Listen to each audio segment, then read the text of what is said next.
Hello viewers, welcome to this video. This is our part 4 of our series on Ramanujam. और अगर आपने इससे पहले के एपिसोड नहीं देखे हैं, I would request you to please watch them. You will follow along. शुरू करते हैं.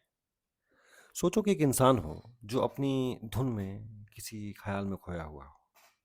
वो अपने ख्याल में खोया हुआ है और उस ख्याल में खोए खोए उसने एक मकसद हासिल करने की सोच ली.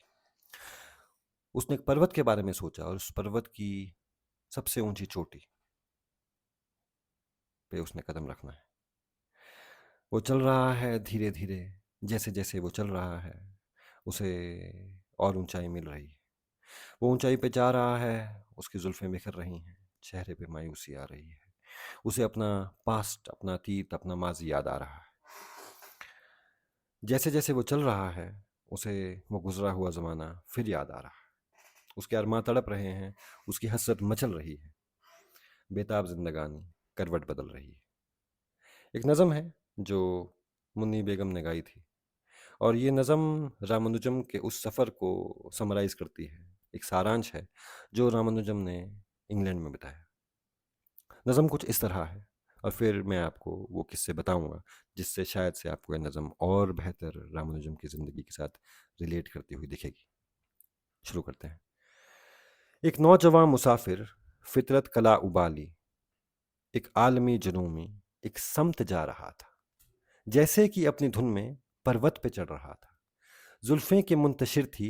चेहरे से मुजमइल था. नजरे की राह पे थी. कितना शिकस्त दिल था. माजी की धुंध अकूनी एक अक्स पा रहा था. गुजरा हुआ जमाना फिर याद आ रहा था. अरमा तड़प रहे थे. हसरत मचल रही थी. बेताब जिंदगानी करवट बदल रही थी. दोस्तों, रामानुजम वो मैथमेटिशियन था जिसको इंग्लैंड बुलाने के लिए उस वक्त के कंटेम्प्रेरी मैथमेटिशियंस ने पूरा जोर लगा दिया और रिजल्ट ये हुआ कि रामानुजम हिंदुस्तान से इंग्लैंड पहुंच गए. और उनका वहाँ पर पहुंचना एक हसीन हादसा था जिसने उनको एक तरफ तो इंटेलेक्चुअल हाइट्स तक पहुंचा दिया और दूसरी तरफ उनकी ज़िंदगी को एक फेटल यू टर्न दे दिया. रामानुजम जब इंग्लैंड गए तो आसान भाषा में अगर मैं कहूँ तो मैं गलत नहीं होऊंगा कि उन्होंने उस वक्त के मैथमेटिक्स को, उस वक्त की मैथमेटिकल अंडरस्टैंडिंग को और उस वक्त के कंटेम्प्रेरी मैथमेटिशियंस को कहा था, हटो बच्चों, अब मैं आ गया हूँ. अब तुम अपनी रिसर्च छोड़ो और ये देखो कि मैं क्या कमाल करता हूँ. और ऐसा ही हुआ. जैसे जैसे रामानुजम वहाँ पे अपने मैथमेटिक्स के हुनर को, अपने जौहर को दिखा रहे थे, वहाँ के लोग और भी ज़्यादा इम्प्रेस हो रहे थे. मैसेज फैल रहा था कि ये कौन है, ये कौन शख्स है जो अचानक, जिसके पास कोई डिग्री नहीं है, जिसके पास कोई कन्वेंशनल एजुकेशन नहीं है और इसने पूरी मैथमेटिक्स को ही बदल के रख दिया है. ऐसा मैथमेटिक्स की दुनिया में पहले भी हो चुका है. एक मैथमेटिशियन थे जॉर्ज कैंटोर जिन्होंने सेट्स का कंसेप्ट दिया था. और सेट्स का कंसेप्ट जब दिया था तो पूरे मैथमेटिक्स को फिर से रीराइट करना पड़ गया था. जॉर्ज कैंटोर की ज़िंदगी बहुत दुखद थी. वो अपने रिसर्च के एंड में पागल हो गए थे. रामानुजम पागल तो नहीं हुए थे पर हालात कुछ ऐसे बने कि जिस हुनर की वजह से, जिस नॉलेज की वजह से, जिस टैलेंट की वजह से वो इंग्लैंड आए, कहीं ना कहीं वही चीज़ें उनकी मौत का कारण भी बनी. उनका इंग्लैंड का सफ़र बड़ा ही रोमांचक और बहुत ही ज़्यादा इंटरेस्टिंग है. इंग्लैंड आने के बाद रामानुजम को जो एकेडमिक एक्सीलेंस मिला उसके पीछे प्रोफेसर हार्डी का बहुत बड़ा रोल था. प्रोफेसर हार्डी जो थे वो रामानुजम के एक तरह से केयर टेकर की तरह भी बिहेव करते थे. He was not his friend, he was his care taker. एक तरीके से हिज स्टूडेंट गार्डियन. रामानुजम एक यंग स्टूडेंट हैं और प्रोफेसर हार्डी उनके केयर टेकर. अब रामानुजम हैं ट्रिनिटी कॉलेज में. Trinity College is part of the University of Cambridge और Cambridge is ultimately part of the Royal Society. तो जो इंसान फेलो ऑफ ट्रिनिटी होगा वो ज़रूरी नहीं है कि fellow of the Royal Society हो. Royal Society is a larger institution. लेकिन जो इंसान fellow of the Royal Society है वो जाहिर है उसका ओहदा किसी फेलो ऑफ ट्रिनिटी कॉलेज से बड़ा है। तो अगर कोई इंसान, कोई शख्स जो साइंस की दुनिया में है, उसके नाम के आगे सफिक्स लग जाता है FRS, उसका मतलब होता है कि बस इससे ज़्यादा तुम्हें अपनी इंट्रोडक्शन देने की ज़रूरत नहीं है। हमें पता लग गया है कि तुम दुनिया के शार्पेस्ट ब्रेन्स में से एक हो। तो रामानुजम की इंटेलेक्चुअल एबिलिटीज़ को देख के प्रोफेसर हार्डी ने रामानुजम को fellow of the Trinity college बनाने के लिए प्रयास किया। कहते हैं कि never under estimate the power of human stupidity. उसका परिचय हमें इस बात से मिलता है कि जब प्रोफेसर हार्डी ने रामानुजम के रिसर्च पेपर दिखा के वहाँ के साइंटिस्ट को, वहाँ के रिसर्चर्स को ये कहा कि चलो रामानुजम इतना इंटेलिजेंट है, हम इसे fellow of the Trinity college बना देते हैं, तो वहाँ के कुछ रिसर्च स्कॉलर्स ने, कुछ एकेडमिशियंस ने इस बेसिस पे मना कर दिया सीक्रेटिवली कि रामानुजम का रंग काला है, वो हमारी तरह गोरी चमड़ी का नहीं है। वो इंटेलिजेंट है, अच्छी बात है, वो समझदार है, बहुत अच्छी बात होगी, उसने मैथमेटिक्स की दुनिया को हिला के रख दिया है, कोई बात नहीं, लेकिन उसका रंग काला है, तो हमें माफ़ करो, हम इसे fellow of the Trinity college नहीं बना सकते हैं। गोरी चमड़ी के लोग एक काली चमड़ी के इंसान के साथ सिर्फ इसी बेसिस पे डिस्क्रिमिनेट कर रहे हैं। लेकिन all generalisations are false including this one, इसलिए we should not believe in stereotypes, क्योंकि प्रोफेसर हार्डी भी गोरी चमड़ी के थे और प्रोफेसर हार्डी ने भी ये ठान लिया था कि मैं रामानुजम को फेलो ऑफ ट्रिनिटी कॉलेज तो बना के रहूंगा। और उस बंदे की इंटेलिजेंस देखो, उसने कहा कि जिन रिसर्च पेपर्स को मैं लेके गया हूँ रामानुजम को ट्रिनिटी कॉलेज का फेलो बनाने के लिए, मैं वही रिसर्च पेपर ले जाके रामानुजम के लिए अप्लाई करूंगा for the fellowship of royal Society. तो ट्रिनिटी कॉलेज को तो तुम छोड़ दो, हम रामानुजम को fellow of the Royal society बनाएंगे, फिर देखते हैं, तुमसे बहुत ही एक तरीके यूं कह लो कि स्वीट रिवेंज लेंगे। जब रामानुजम ये सारे पेपर प्रेजेंट कर रहे थे, तो रामानुजम के, या हार्डी जब ये सारे पेपर प्रेजेंट कर रहे थे रामानुजम के और एक ऑडियंस को, जहाँ पे वो पिच कर रहे थे कि हाँ this guy Ramanujan should be the fellow of royal society, उसी भीड़ में वो मैथमेटिशियंस भी थे जिन्हें रामानुजम ने पहले लेटर लिखा था कि आपको मेरे काम में कोई वैल्यू दिखती है कि नहीं दिखती है। तो you can very well imagine कि उन मैथमेटिशियंस के ऊपर भी क्या बीत रही होगी। एनीवे, रामानुजम को ये fellowship of the Royal Society मिल जाती है। तो हार्डी कंप्लीट सर्कल पूरा करते हुए फिर से ट्रिनिटी कॉलेज पहुंचते हैं और कहते हैं कि हेलो, एक शख्स है एस रामानुजम और he is an FRS by the way, तो मुझे लगता है कि वो ट्रिनिटी कॉलेज का भी फेलो बन सकता है। तो ये कुछ रिसर्च पेपर हैं, आप देखो इसमें कोई वैल्यू है कि नहीं है। तो जिन प्रोफेसर्स ने रामानुजम की फेलोशिप को अपोज किया था, उन्होंने कहा कि mister Hardy, we know this is a dirty trick, but now we will have to agree that Ramanujam is also the fellow of Trinity College. So it was the sweetest revenge that Hardy could have taken, जो रामानुजम को की absence में हुआ, क्योंकि जब ये सारी चीज़ें हो रही थी तो रामानुजम इंग्लैंड में काफ़ी बीमार चल रहे थे, on and off he was very ill, और उसमें कहीं ना कहीं वो खुद भी जिम्मेवार थे, कुछ हालात भी। वो कहते हैं कि कुछ शहर दे लोग भी माड़े सन, कुछ सानू भी मरन दा शौक भी सी, कुछ शहर दी गलियां भी तंग सन, कुछ इश्क दी रावां भी औखियां सी। तो Ramanujan had a very erratic lifestyle, he would sometimes, and क्योंकि ये रामानुजम है तो मैं इस बात पे यकीन कर सकता हूँ और शायद आप भी करेंगे, he would sometimes work for 30 hours, then sleep for another 20. He would sometimes cook once a day, sometimes he would skip meals for 1 or 2 days and then cook the next day. And even when जब वो खाना बनाते थे, it would be at extremely odd hours. सुबह 3 बजे खाना बना रहे हैं. He had way of doing things because he was so lost in his mathematics कि उसको धुन लगी हुई थी, तल्लीन होके, जैसे सनक हो जाती है किसी इंसान को। His first love was mathematics and इसमें कोई दो राय नहीं है। उन्होंने थियोरेटिकली और प्रैक्टिकली इस चीज़ को जिया है। यहाँ तक कि वो इतने अकेले पड़ गए थे अपने इस इंग्लैंड के सफ़र में कि अब एक इंसान है जो इंडिया से इंग्लैंड पहुंच गया है, उसको एकेडमिकली जो उसके लिए अच्छा हो सकता था वो हो चुका है, लेकिन वो एक ऐसी जगह पे है जहाँ पे सब कुछ उनके लिए फॉरेन है and he is more foreign to those people as well. वहाँ का खाना, रहन सहन, वहाँ के लोग, वहाँ की बोलचाल, वहाँ का एम्बियंस, सब कुछ रामानुजम को ना सिर्फ कि उनके लिए अलग था, उनसे हजम भी नहीं हो पा रहा था। ही मोर और लेस बिकेम अ लोनर। एक तो ये, दूसरा दुनिया के हालात भी उस वक्त बहुत ख़राब थे। रामानुजम का अपना फ्यूचर तो स्टेक पे था ही जब उन्हें fellowship of the Trinity college भी डिनाई कर दी गई थी। उनके जहन में पता नहीं क्या क्या चल रहा होगा।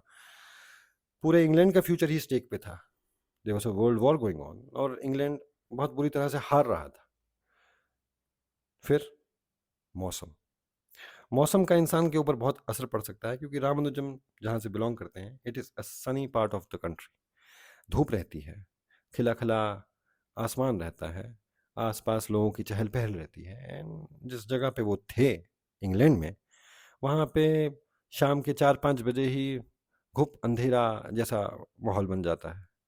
मौसम भी ज़्यादातर बादल रहते हैं, लोग भी मोर प्राइवेट हैं कंपेयर टू इंडिया। कोई किसी की पर्सनल लाइफ में नहीं झांक रहा, कोई किसी का एकदम हालचाल उस तरह से नहीं पूछ रहा जैसे इंडिया में होता है कि मैं भले तुम्हें नहीं जानता हूँ फिर भी तुम्हारे से मैं बात पक्का कर लूँगा। दोस्त, it was a different world all together.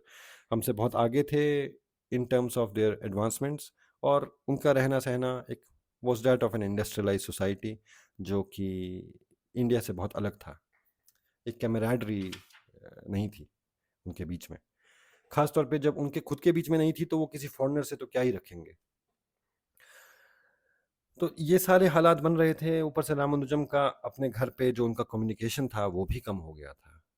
Letters पहले हर महीने जाया करते थे, फिर 2-3 महीने में जाया करते थे, फिर और भी वक्त लगा। वॉर भी था तो कभी कभी शिप्स भी डूब जाते थे, सी लाइंस ऑफ कम्युनिकेशन भी ऑल्टर हो गई थी, शिप्स अलग अलग रूट लेते थे, लेटर पहुंचने में भी वक्त लगाता था, वहाँ से रिस्पॉन्स आने में भी वक्त लगाता था। It is getting more and more tedious for Ramanujan. एक वक्त ऐसा आया कि रामानुजम ने खुदकुशी करने की कोशिश भी की। ये उस वक्त की बात है जब उन्हें कोई फेलोशिप वगैरह नहीं मिली थी, उनकी ट्रिनिटी कॉलेज की फेलोशिप भी डिनाई कर दी गई थी।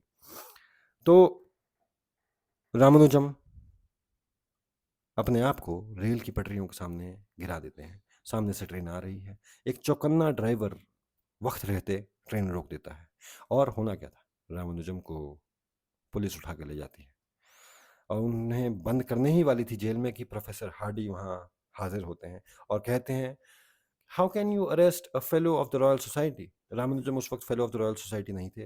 रॉयल सोसाइटी तो छोड़ो, वो ट्रिनिटी कॉलेज के फेलो भी तो नहीं थे। और fellow of the Royal society can not be arrested whatsoever. ऐसा कुछ नहीं है, fellow of the Royal Society हो चाहे कोई सा भी हो, पुलिस अरेस्ट कर सकती थी।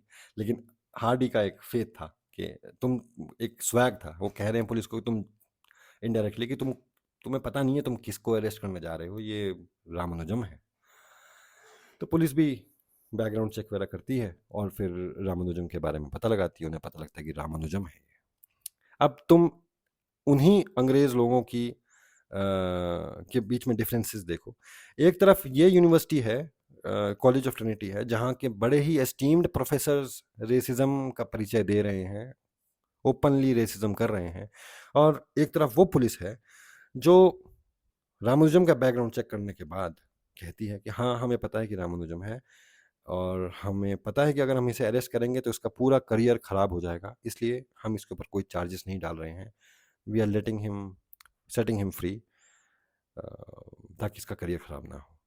सो definitely there can not be any stereotypes, but एक हालात हैं, एक वक्त है, एक सर्कमस्टांस है जिसे हमें बयां करना चाहिए कि बहुत अच्छे अच्छे इंस्टीट्यूशंस में बहुत बड़े बड़े गधे हो सकते हैं, उसमें कोई शक की बात नहीं है। और बहुत छोटी-छोटी जगहों पे बहुत इंटेलिजेंट लोग रह सकते हैं।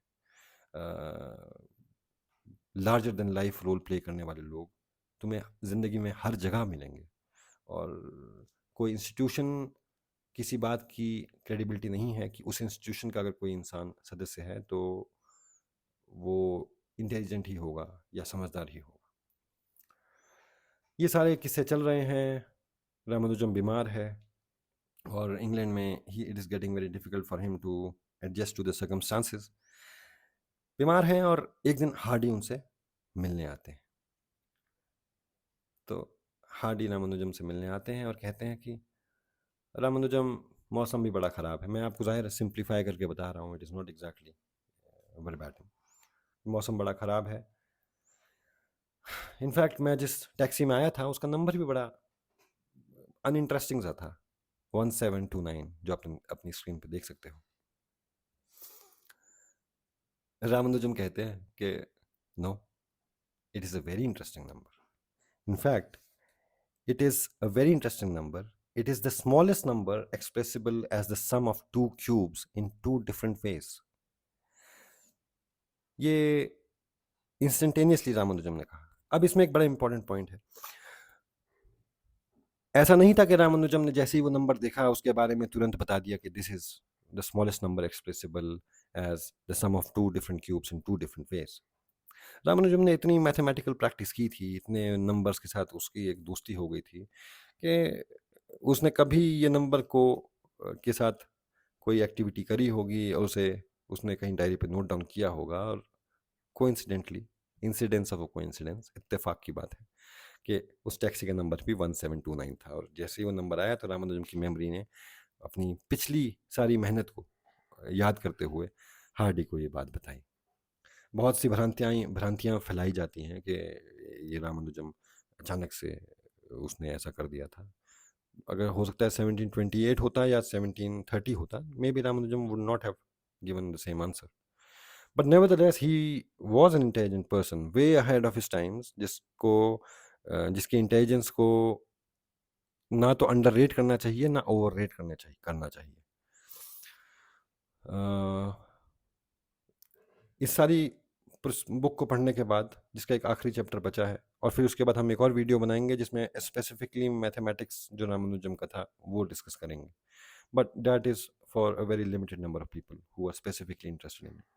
पर मेरे को ये बताना है कि ये पूरी किताब पढ़ने के बाद मुझे एक बात का एहसास हुआ कि हम लोग रामानुजम को ग्लोरीफाई करते हैं और हमें करना भी चाहिए, लेकिन हमें यह भी दिमाग में याद रखना चाहिए कि रामानुजम की इंटेलिजेंस को निखारने के लिए उसे इंग्लैंड जाना पड़ा था।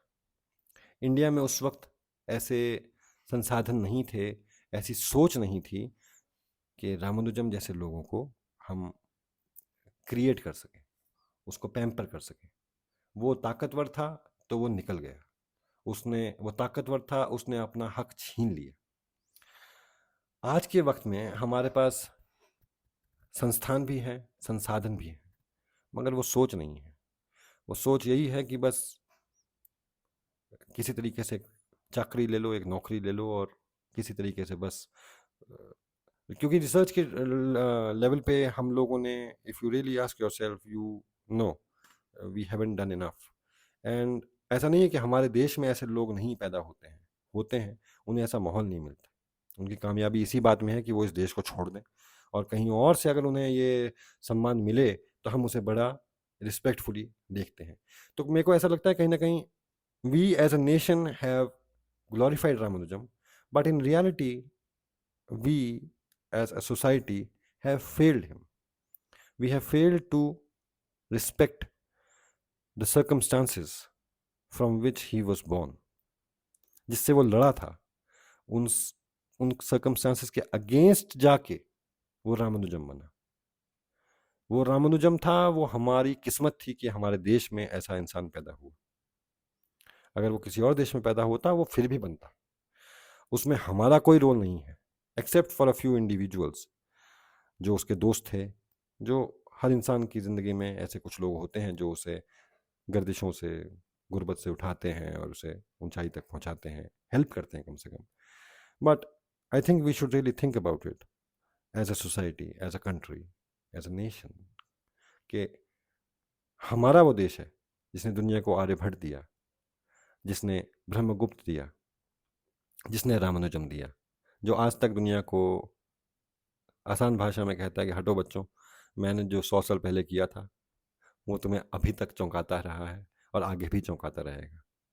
आई think we should work together, create an environment to create more people like Ramanujam in every field. And the purpose of making this particular video is to share some snippets from his life. मुझे उम्मीद है ये video आपको पसंद आया होगा, और पसंद आया है तो अगले पार्ट का इंतज़ार करिएगा. तब तक के लिए अपना ख्याल रखिए and take good care of yourself. Bye.